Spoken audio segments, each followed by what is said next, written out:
Hello, friends and neighbors. Welcome to episode unlucky number of the Ray and Benny Talk Sports podcast. We're here at the underground recording studio just on the outskirts of Nastyville. And we got Grammy watching the front door. And of course, as always, we have the man who consistently forgets his soccer boots. Benny, how are you doing, brother? Happy New Year 2022. How you feeling, brother? I'm doing good, man. Happy New Year to you too. Hope you had a good holiday. And what? No soccer boots? No soccer boots, man. Legend. I've never met anyone who's called them soccer boots. Neither did I until that moment. And then I've heard it more often since then, but that was the first time I heard it. And that's why I think I found it so funny at the time. But you know what? It's always helped me remember my soccer boots for the future. So you've never forgotten your soccer boots. I don't think I've ever forgotten them. He's always in your head. That coach who's always in your head. That's your Bill Belichick right there. That's the only thing I learned from soccer as a youth. Don't forget your soccer boots. And it served you well in life. Clearly. Yeah. You can apply that everywhere. It's not just about the soccer boots. It's about life. Exactly. I'll have to pass that on to my son there, so he'll remember his skates and all that stuff when he goes to hockey. Yeah, what are you waiting for, man? Yeah. Where's your soccer boots? What? So we're here, 2022, and we're going to do a bit of a review of 2021, get that year out of the way, stepping forward into 2022. But let's take this episode to look back at the year we had in sports, the year we had in Winnipeg sports, and we'll also look at what's to come up in 2022. So let's start off with a couple stories in the sports world, brother. You know, sometimes we got to step out of our little Winnipeg boundary here. What really caught your eye, mind? What intrigued you about 2021? Yeah, for me, one of the biggest things, I think, we all know Canada is hockey. You know, that's the biggest sport here. We breathe, live and die with the Canada team wherever they're playing. But for me, one of the biggest stories was a different sport. And going back to those soccer boots, you know, it's Canada soccer, you know, men's and women's this year, you know. The women win in the Olympics, and then the men in their qualifying campaign for the World Cup next year, you know, or actually this year now, I guess. You know, it's different. We're not used to seeing Canada soccer win in anything. And now to have two strong teams in the women's and men's, you know, it's exciting times right now. Yeah, I'm smiling from ear to ear thinking about the win at with the women's team and the men playing in Edmonton. Of course, dude jumping in the snowbank. We've never had these memories because we never had these feelings about the national team, at least when we were young, right? They were just, we never even thought of them come World Cup time because we knew they wouldn't be there. No. But to see this now is absolutely exciting. And of course, there is a great argument for having a professional women's league. When you have such a great national program, why not get it going? You know, it's promising when you have a team like the Canadian, or a league like the Canadian Premier League, like we have the Valor here, and you see this great Hamilton team coming up with the ownership there. And why not get a women's league? There's a talent for it. There's a need, there's a want for it. So yeah, you're right, brother. The soccer program is exciting, and watching them in Edmonton, man, I remember us talking about that. I remember watching that game. Oh yeah, that the game against Mexico was just fantastic. It's just it's something we probably didn't think we'd ever see. We thought maybe they'll come close, but never really get there. Not, and by close I mean, like, you know, make it to the second last round. You know, to see them in the last round and to see them leading the group now it's exciting to see for the men's. And yeah, I was just excited watching the women's win the Olympics there in a shootout, as watching Italy win, you know, the Euros kind of thing. It was fun to see. So that was insane. Yeah, that was insane. And y'all out there, if y'all know Desiree Scott, give her a shout out. Tell her to check out Ray and Benny Talk Sports. We'd love to have her on as a guest. Yeah, for sure. We have guests coming up in 2022. Don't worry. Follow us on social media. Subscribe on our YouTube channel. But we would love to have her as a guest on this show to talk about her experience with that women's soccer team. What an amazing run. What do you talk about 2021, the Olympics, with Simone Biles? We had Naomi Osaka, a great tennis player, and also Carey Price, for the Montreal Canadiens, bring mental health to the forefront of sports news. And the courage to do that is absolutely amazing, and the necessity to do that. Because it's always been stigmatized in society, and especially in sports. Yeah, it's always a culture of be tough, fight through it no matter what. You're trained to get through it. But athletes are humans too, man. Yeah, and then it's also the fact how much athletes get paid, right? It's like, oh, you're making $10 million a year. You can't handle it. What's wrong? You should be happy. You should be whatever. It's just like, like they always say, money doesn't always buy happiness, right? So, and people, there's always something out there. People got to find something to attack, right? Yeah. You got an athlete. They're all well paid. They work hard for what they do. And if you're going to invest that much time, your own time into doing something, you live and breathe it, right? You're waking up, you're eating properly, you're eating lunch, you're working out, you're eating properly, you're working out. For the most part, the rest of us are just sitting on our couch eating a bag of chips. So, mental health, yeah, it's definitely, and it's nice to see these athletes come out there because it gives the kids kind of a role model to see, okay, I'm feeling almost the same way. Now I can speak up to it, bring it up to my parents, my counselor, whatever, right? It's a good thing. Absolutely. And you talk about, them being millionaires, and there are expectations of them being superstars and superheroes. And, I'm going to talk a bit blindly on this. And, I gave Hellebuck a hard time. But you talk about them being human and the media putting pressure on them and bringing their family into the picture. It's like, how do you expect people to respond to that? Yeah. No, go ahead. Sorry. That's all I have to say. Like, wow, how do you expect someone to remain this machine that you expect them to be when you're prodding and they're available to the public so much now with social media and constant media coverage? It's like, where is the privacy? I got to shut my windows and hunker down in my own house to feel safe. So you want their opinions. When you get their actual opinions, and people are like, well, I don't want to hear that, so I'll shit on you for that kind of opinion.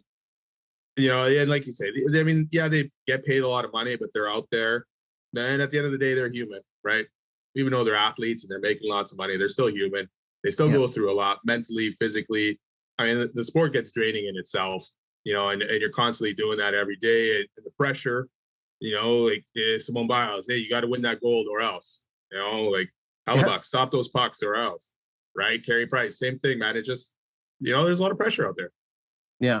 Absolutely. And it's good that they came forward. Yeah. And they were, like you said, a role model to young athletes and also athletes of their own peers to say, you know what, you can come out and talk or take the time off to, don't feel that you have to be there 24/7. Like Carey Price, all courage to him. And not to discount any of the other athletes, but to really step away. And the support that he got from Montreal was great too. This is good to see that that's also shaping the culture there. What else did you have for any other happenings in 2021? Well, I guess speaking about Carey Price and the Montreal Canadiens, that run to the Stanley Cup Finals. I know the Stanley Cup Final did not go very well for them at all, but every step of the way, coming back to beat Toronto, sweeping Winnipeg, and then taking out Vegas when everyone thought, okay, this round is the round they're done against Vegas, but you got to be happy to see that kind of a Canadian team get back there, play well in the playoffs, even if it was really a Cinderella story and that glass slipper is shattered coming into this season, but again, they have issues. Carey Price is out right now, so Shea Weber's gone. So, but it was good to see that run.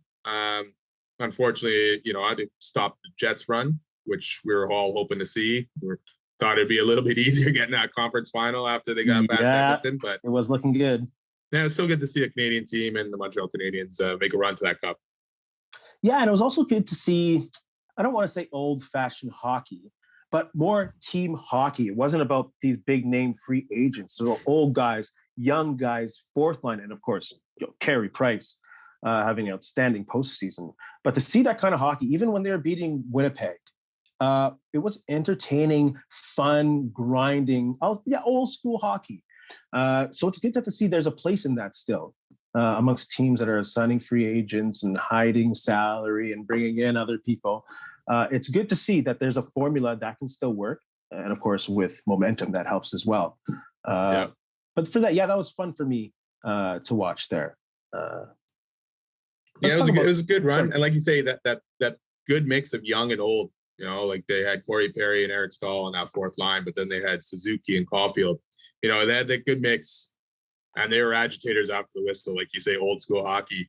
Yeah, they were agitators. Ben Sherratt, you know, give a guy a couple shots, the guy gives him a couple shots. Who goes to the box? The other guy. So totally, it's frustrating to watch as a Jets fan, but absolutely. Oh my goodness. Anyways, props to Montreal. Props to them. My last one is Tiger Woods. You know, to see him to see that car in that, you know, ravine or whatever it was, upside down and absolutely crunched. I was like, this guy's career is over. But not until he had that press conference recently where he said, you know what, I'm not going to be. The door is still open. Yeah. You know what I mean? Like an old boxer, he kind of retired, but it's still there. But physically, he probably can't do it anymore, especially having that crazy broken leg that was, you know, the option of being amputated was there.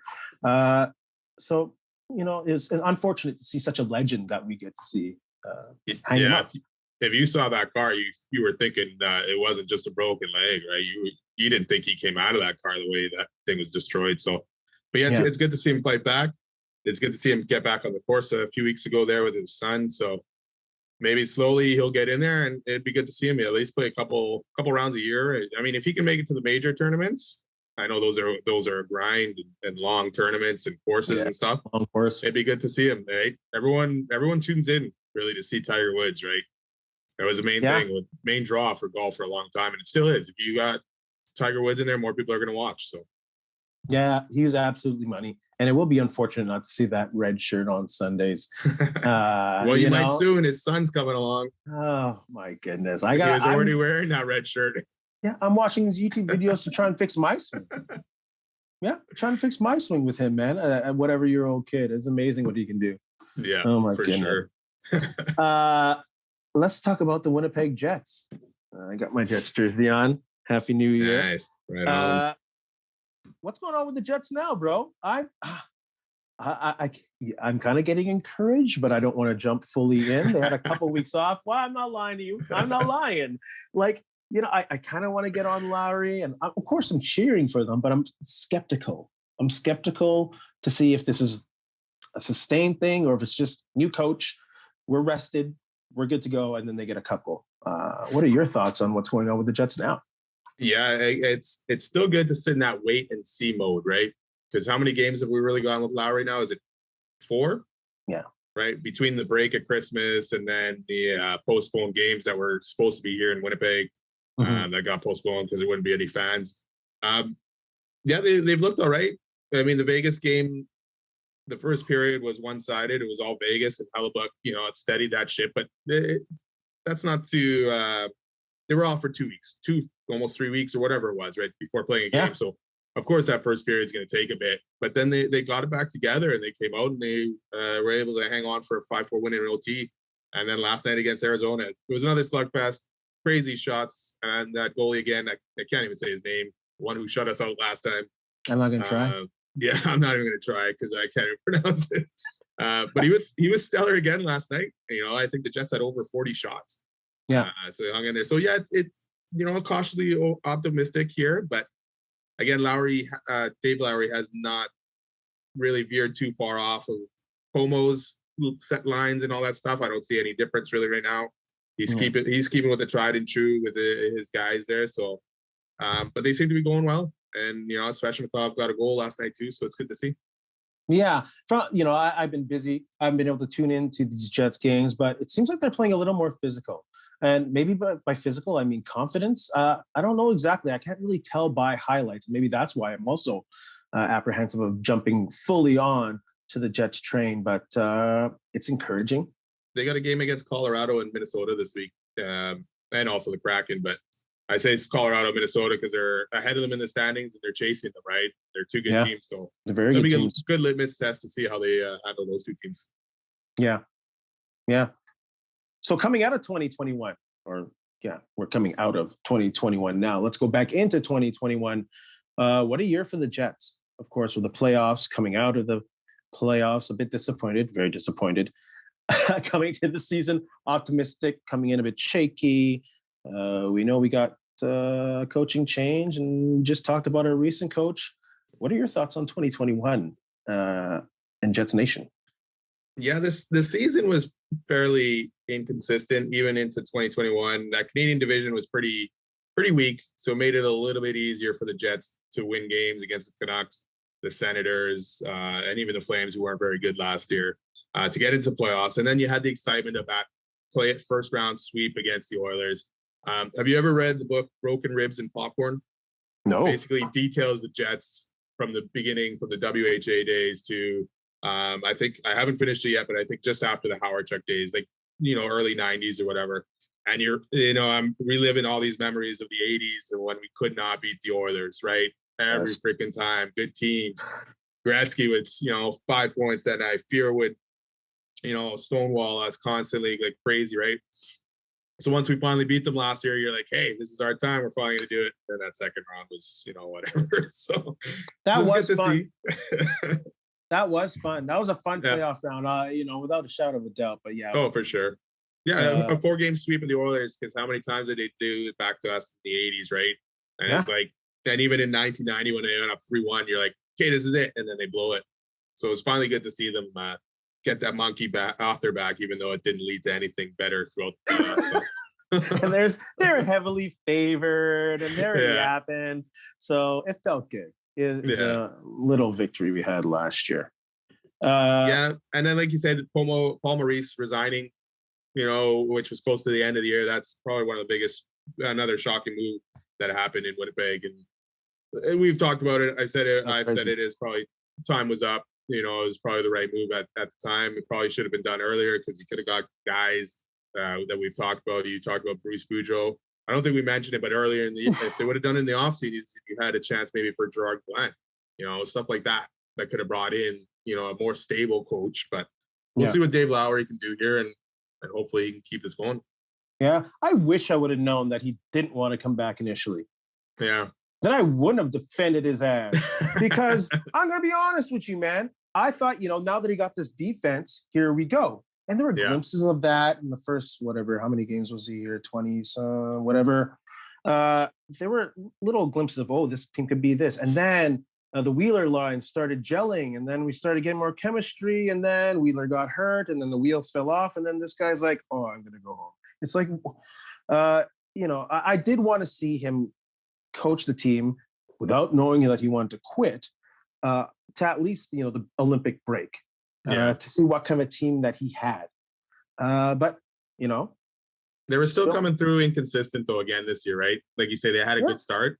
And, the first couple games or whatever they lost, but then they got rolling a bit. And you're thinking, okay, his new system or whatever his new plan was working. But then they got right back in the same rut they've been in the last couple of years where, things, I don't know, what did he call it before a couple of years ago? A malaise or something like that. It works good, and then 5 games it's not. So it just, they kept spinning their wheels. So yeah. And I guess maybe he thought because Wheeler's out, he doesn't want to be around anymore. I don't know. How long is Wheeler out for anyways? They haven't mentioned anything when the plan is for them to come weeks. Man. So yeah, like he was a character, and he did serve a purpose, and he did elevate the team to another level. But we'll see what Lowry does. It's his team now. There's no one really to bring in. Like you said, maybe they did it early. Thank God they didn't ditch him and get Joel Quenneville, because that would have been a mess. Yeah, him and Chevy could have both gone together. Yeah, and let's move on to that. Chevy and his role, and we'll get more into Cal Beach in a bit. But he was on that organization, and he kind of snuck out of it unscathed with the help of Mark Chipman. Yeah, he sure did. I still feel he probably should have been held a lot more accountable than he did. I mean, did they even give him a slap on the wrist, really? He got nothing out of it. He got his job still. Nothing changed for him, even though he could have done something back then to help the situation or whatever. So still very disappointed in Chevy and Mark Chipman for that move. And so far, I haven't seen anything come out of it how they were said they were going to make a change, they were going to fight for this, fight for that. Like Kyle Beach still went through issues, with the settlement with the Blackhawks, so it's like they didn't help with that, and I haven't seen anything with that since then. So I'm still holding out hope that they're going to have something, or they're going to be pioneers behind something. I don't know, but still disappointed in that situation for sure. Yeah, are we surprised? This George Floyd thing, and they had things on their helmets and hockey against racism. What has happened since then? Right? Yeah. Oh, something for sure. comes up. We're on the train, and then it just fizzles out. Yeah. Where's that carpet? Where's that broom? Let's sweep it under there and get it out of here. All the time, and they'll do the same with this. Yeah. Don't even get me started on. We don't have time for me to get started on hockey culture and all that BS going on in there and how it needs. It's a weird culture, man. It's a weird culture. Stand up soon and start going off, man. Sit back down. Yeah. Let's move on to NHL happenings. Tampa Bay, back-to-back champs. What can you say? Like, people were calling that team to win the Stanley Cup from day one, and they did. Yeah, and they didn't even have to, hide Kucherov or anything like that. Oh wait, they did. Never mind. Exactly. Brilliant GMing, man. That's smart GMing. Yeah, I mean, if it's a rule, why not? Or not? It's a way around. So what was Eddie Guerrero saying? Cheat to win. Yeah, or if you ain't cheating, you ain't winning, or something. He had that saying that if you ain't cheating, you ain't trying. That's for sure. There you go. So I mean, technically it's not cheating, but they found the loophole. Just like Bill Belichick has done many times in New England. They found that loophole and they're like, hey, let's use it to our advantage, and hey, it worked out. Kucherov came back for the playoffs and was a beast. Yeah. So, but yeah, I just want to say that. A message popped up my screen from an Oiler fan, and it said, "Fuck the Oilers, man." So just because we just recently talked about the Oilers, what's going on? Yeah, they're down 4-2 with 15 seconds left. So shout out to my homie there in Edmonton, the Oiler fan. I have a cousin out in Edmonton who's a hardcore Oiler fan, and he's the one I always got into, and he's got into me where my rankings for the Oilers are, but good God, right now they are awful. Yeah, speaking of Pomo, someone have been whispering about him here. Isn't that crazy? I would love to see that happen, actually. Oh, would you? And then come back and whoop us in the playoffs. Don't do it. Don't do it. Don't even tempt that, brother. Let's keep it moving. We talked about the Olympics earlier on, and Olympics just happening without any spectators in the stands. And now another Olympics coming, the Winter Olympics, and the NHL is not going. Many players disappointed. I think it's Marchand on Boston who said a couple things being disappointed. Yeah. Of course, Hellebuck in Winnipeg saying he's disappointed, and Stamkos saying he's disappointed, and understandable. Stamkos hasn't. That's the one thing he hasn't won. So your thoughts on that? We kind of saw it coming. Yeah, it's I get the disappointment for sure, because there's guys that this would have been their last one, right? Mm-hmm. There's guys that this would have been their first and maybe their only chance, really, right? You never know what happens in 4 years from now. So it is kind of disappointed they don't get to go. John Cooper, who's going to be coach as well, was disappointed. So it's not just the players. It starts from the top down. I bet they're all disappointed, but you got to see where it's coming from. And right now, it probably doesn't. With all these games getting canceled in the NHL right now, it doesn't make sense. Just like the World Juniors just getting canceled a couple weeks ago. That's a shame. I feel more for those guys because some of them were at the end. This was their last chance to win that gold. Like Cole Perfetti is 19, so he doesn't get to go back next year. And they were playing pretty well, and Perfetti was having a great tournament, But it also the guys from the other countries that aren't watched as much. This is their chance to kind of showcase and show what they can do for the NHL and how these execs see them. So I feel bad for them as well. So yeah, it's unfortunate, but unfortunately that's where we are in this world right now. And some of those kids, despite NHL scouts being there, this is the highest level of hockey they're going to play. Exactly, that too. Like even some of this juniors is better than some of the European play. You know what I'm saying? Yeah. So this is the top of the line, the best thing that they'll get to be in, and it's kind of just taken away. And there's crazy stuff happening with the Russia team. on an Oh, yeah. airplane, trying to have cigarettes and swearing maybe to the thing and not wearing their mask. So my goodness, I'm sure they're upset too, and I get it. And I wouldn't Having be a that good upset. time before they got back home. Oh my goodness, I don't want to mess with. I'm gonna get on a plane, man. That's dangerous. You Yeah, gotta you behave when you're getting on a don't plane. mess around. Yeah. I'm gonna give you 4 NHL sports stories, and I want you to pick one that really kind of stuck out to you, and just tell me why. Kraken first season, McDavid taking things to a new level, Ovi chasing Gretz, or Eichel. Which is the most intriguing to you, and why? Yeah, I don't know. You know what? The Obi chasing Gretzky scoring actually is kind of pretty interesting to me because it's one of those records where you look at it and go, no one's ever touched that. You know, like Gretzky scored 92 goals in one season, right? And you know, like you're looking at it going, no one's gonna get close to that. Ovechkin was kind of there, but you're always he's tapering off. He's getting old. He's obviously gonna drop in goals, but good God, he's having a wicked season this year. And it kind of makes it exciting. And it's exciting because Gretzky too is kind of behind it. Now, at least he says he's behind it. You know, and you never know in the back of his mind when he's thinking, but he's behind it, and he's like, yeah, I want to see him do it. He's getting close, you know. And the guy he's you know, if you go back, and I know Crosby's going through health, like he's been hurt this year and stuff like that, but you know, Ovechkin right now is better than Crosby, and at their age, you know, and they had this debate earlier and stuff, but I know Crosby's won more cups, but right now what Ovechkin's doing at this age, man, it's as great an individual to see. player. It's amazing. He hasn't slowed down this year. He's better this year than he was last year. Yeah, I totally agree. I'm totally cheering for this guy. And like you say, maybe Gretzky is cheering for him. That's what he said. He wants to say, look at him, 1 goal about to break it. Here comes Tanya Harding and a boof right on it. Never mind, that's bad to say. But I agree with you. Ovi, I'd love to see him break that record. It would be an amazing thing. Like, and the longevity of this guy's career, playing at a high level and getting better and better is amazing. He's at 24 goals right now in 34 games. You know, that's crazy for like. That's crazy. He's one under Draisaitl for the scoring lead. Like, you know, it's their goal lead. That's amazing at his age. You know, they still going that strong. How about another old timer going strong and another championship in Tampa Bay? We got Tom Brady. Let's go to the NFL.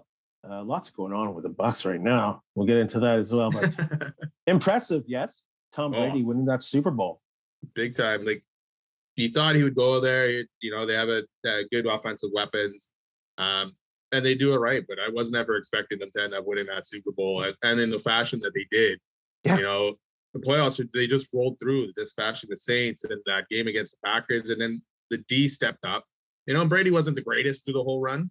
You know, throwing a bunch of interceptions. The D stepped up when they had to, but Brady got it done. Fournette when he had to, right? Yeah, Fournette exactly too. So. Yeah, it's amazing to see him win all those Super Bowls in New England and then switch to a different team and win no problem, right?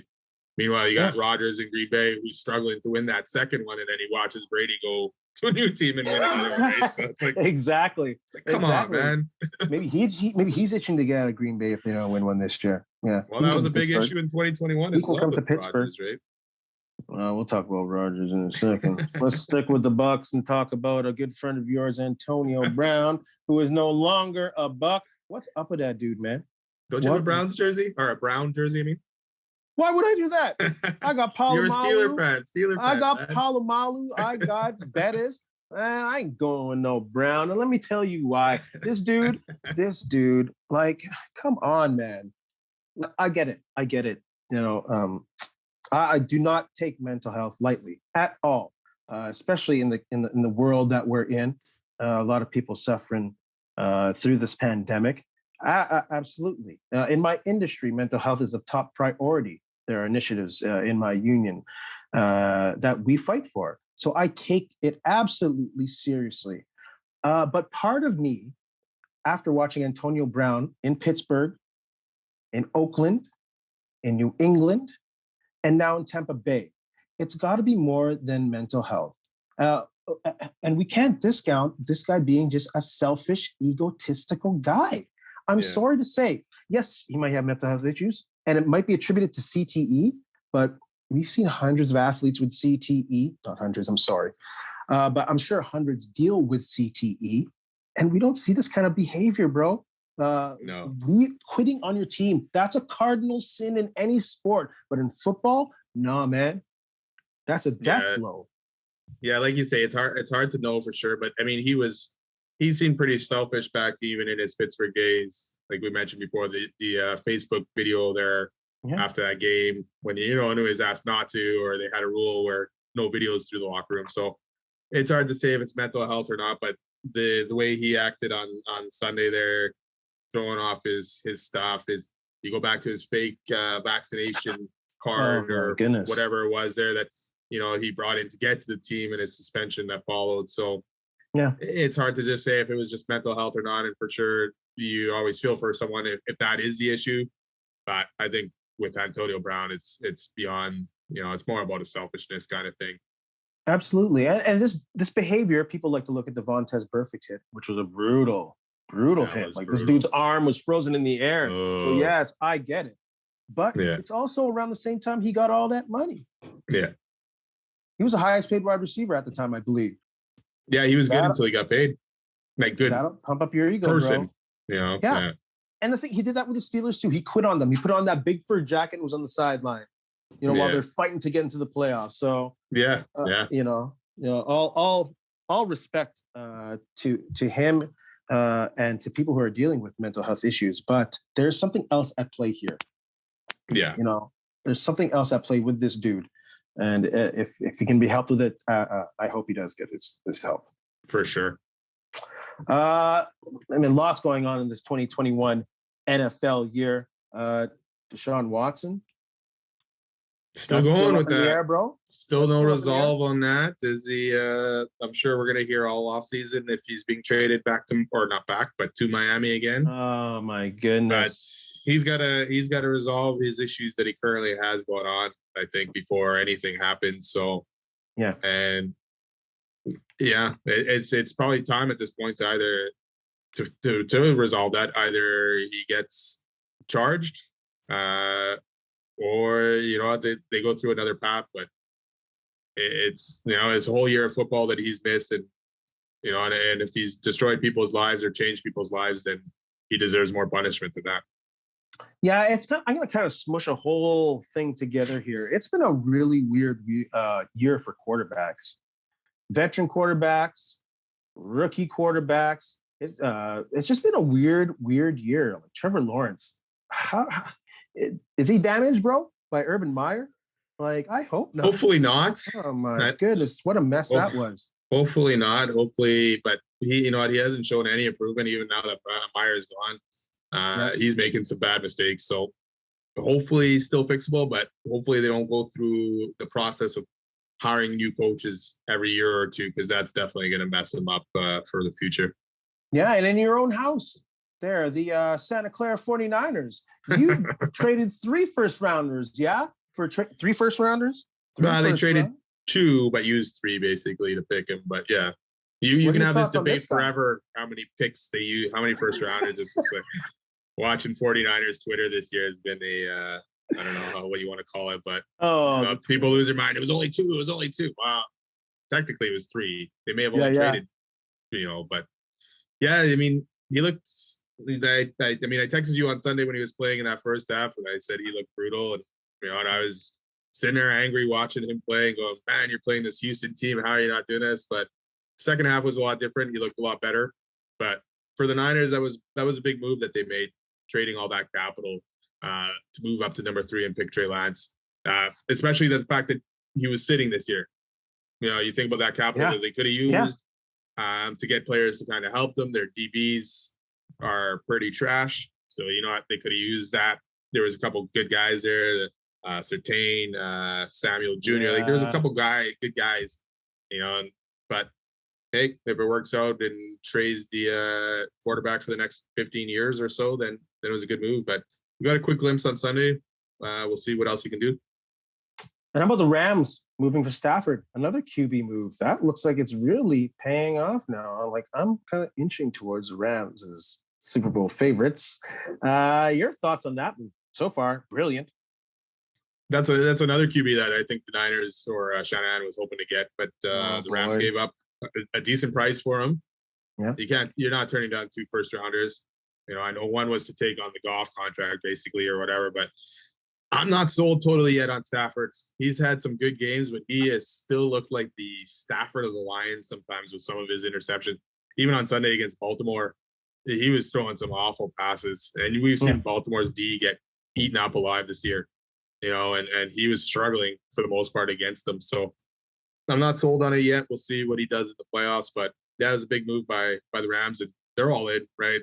They're trading away draft picks like crazy, and I wonder if they don't end up winning this year. It'll be interesting to see what they do in the offseason and how to keep all these guys together, or if they're just going to trade more picks for more guys. Yeah, I don't know. You're right. They got to win with this roster. But, man, if they had a running game that was really, really good. Cam Akers is coming back. Okay. So we'll see, but he's coming off an ACL tear or Achilles. Yeah. It's a miracle. He's coming back pretty quick. Yeah, he just got hurt this year. Yeah. Well, I guess at the beginning in training camp, or not even. Maybe it was before training camp, but that's usually like half a year plus a little bit more. All right. I hope all the best. Yeah, but I am inching towards the Rams. Let's move on to friends and neighbors' favorite segment: Ray and Benny versus the coin. What games we got going on this week, brother? We got the Chargers, Raiders, Saints at the Falcons, Niners at the Rams, and Cowboys at the Eagles. I'm going to go first because I'm going to make sure I'm going to pick the Niner game before you do. So you can't be changing your mind. The first game, I'm going to take the Chargers. I'm going to take the away team. The Raiders sometimes look good, and but I got to take the Chargers and Herbert. Win and they're in, right? Unless the Colts lose, then they both can tie. Takes 15 kneel downs is what they were talking about for both of them to tie 0-0. 15 kneel downs each. Series. I mean, it can't be just 15, but yeah. Yes, I know, but that would be something, eh? 0-0. No. I'm gonna go with the Chargers. Steelers? I'm gonna go with the Chargers as well. All right. I don't think the Raiders have what it takes to win that game. See what this coin's doing. Here comes the coin. Flipping the coin. Heads, the coin says. Going with the home team. Wow. Coin's going with the Raiders. AFC West matchup. You never know. You never know sometimes. Yeah, wow. That is very true. Those divisional matchups, you think you know. What is that gesture? Was that Kyle Lowry? Big boo boo boo. Anyways, Saints and Falcons. That's you. You go next. I swore as much as I want the Falcons to win this game because it clinches the Niners a spot in the playoffs automatically. I'm going to go with the Saints. Who's playing quarterback for the Saints? Taysom Hill. I'm going to take the Falcons. Taysom Hill, at home. It's amazing how no one can seem to stop Taysom Hill. I know. Coin. What do you say, brother Coin? Here comes the coin. Here comes the coin. Oh, heads. Siding with brother Ray. Siding with you. I got that. Let's go to the next game. Niners at the Rams. I just said I'm kind of eating towards the Rams, so nothing personal against you, brother Benny, but I'm going to take the Rams at home. You know what? It pains me to say this. The Niners are 5-0 in their last 5 games against the Rams, but I feel like that's going to come to a close here. Jimmy's still possibly hurt. Lance, I don't know if he's there yet to face a D like the Rams, so unfortunately, I'm going to pick the Rams to win. Yeah, it pains me, man. It pains me. It's not that I want the Rams to win. No, it's not that blasphemy. I want the Niners to win, obviously, but all right, I'm being realistic here. Let's see what the coin says. Wow. Maybe the coin will. I think an angel lost its wings, brother. Damn. There you go. See? Look at that. Someone believes in the Niners. Not you. Well, no, I believe in them, but not for Ray and Benny versus the coin. I think it just adds a lot to the Rams, knowing that they could possibly not knock the Niners out. Yeah, probably don't want to face them in the playoffs. So I get you. Go on the realistic side. But you know what? Thank you, Coin. I'll be head cheering over you heart on this weekend. Head over heart. Let's go to the last game here. Cowboys, Eagles. Cowboys at the Eagles. Who you got, brother? Hopefully not too many players get rested in this game, but I'm going to go with the Cowboys. I will go Cowboys as well. That defense, and I'm not too convinced about the Eagles offense. They've looked okay, but against Washington, Washington's a bit tired, so that's where I'm going. That's Ray. Oh, I'm about to cut off the coin. Yeah, don't forget the coin, man. Here comes the coin. I care. Here comes the coin. We care. Coin's going to be upset. I know. Coin, I owe you a drink. Tails, the Cowboys. So we're all going Cowboys on that one. Playing safe on that one. Friends and neighbors, don't forget to check out our social media on Twitter, on Instagram for the updated standings of Ray and Benny versus the coin. Let's go into one of my favorite segments of the week, Benny's Brickhead of the week. Who you giving that award to, brother?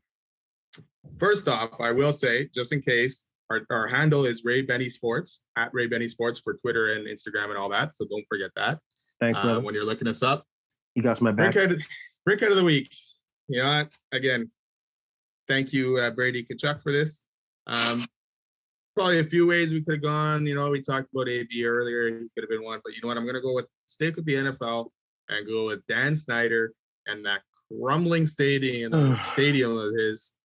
Dude, spend some of your money. How much money you got? You got billions. Use it. You watch fans break through a railing and almost crush not only Jalen Hurts, but there was a cameraman that was basically under there who just barely got missed of being crushed by, how many fans fell there? 6 plus railing. He was mad. Yeah. So you know what? Dan Snyder, big old brick for you in that stadium, man. Sell the team.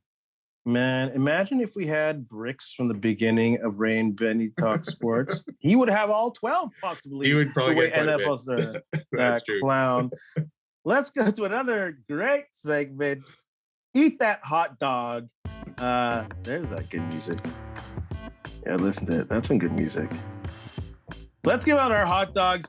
I'm giving mine to Jake Thomas. He just re-signed with our Winnipeg Blue Bombers. Back-to-back champions of the Canadian Football League. What can you say? He was the one who raised the cup after the drought. He's back for a 10th year. A linchpin. What a great cup he had. He had a great cup. And he plays a small amount great. He doesn't play all the snaps. So, Jake Thomas, welcome back to Winnipeg. We love you here. Have a hot dog. Yeah, I'm going to give mine out to amazing young defenseman there for the Colorado Avalanche, Cale Makar, for that goal last night in overtime against Chicago. Wow. That's all I can say. It was a great play. I'm not even sure what defenseman or what player there he burns, and then he burns Fleury, no problem. So, hot dog for you, Cale Makar. Keep going with that. It's great to see those kind of young guys play in the NHL. Yeah, that was like a human joystick kind of, like he went backwards around, and it was insane. It was absolutely insane. Go check that out on YouTube after you subscribe to our channel. What do you got to say to the people, brother? You know what? We didn't talk about this earlier when we were talking about NFL, but John Madden passed away recently. Rest in peace to John Madden. He was not mainly a big part of our lives from playing Madden football. We had some good games against each other and all our friends with that, some tournaments and stuff. And then watching him with Pat Summerall on those broadcasts, first it was a game, then watching him in those, getting to know more of him in watching the broadcast. So, it's unfortunate he was a little bit older, but he definitely paved the way for a lot of video games and paved the way for a lot of kids who ended up, getting into the sport because of John Madden. Yeah, him and Pat Summerall were legendary. Oh yeah, and the way he described football, like he knew like the regular dude was watching. It wasn't for guys who watch. They have their own things to say. He tried to break it down for regular Joe watching the game, and he was so entertaining while he was doing that. And yeah, of course, the John Madden video games. We played leagues. You remember your first game in Madden? Yeah, man. I lost like 90-something to nothing. That was a good And time. then, you know, we played a league, and Yeah, then, yeah. We don't have to get it. We don't have to talk about it further. we are the champions, my friend. Thank you, friends and neighbors, for joining us. 2022, we're excited to bring you more episodes, more great interviews. And in the words of Mike Tomlin, some advice for the new year. Last week was last week. This week is this week. Next week is next week. Be kind, be safe, help each other out. Happy New Year from Ray and Benny. Hey, friends and neighbors, don't forget to follow us on Instagram and Twitter at Ray Benny Sports, and check out our YouTube channel, Ray and Benny Talk Sports. Go subscribe, leave a like, comment, tell us what you think.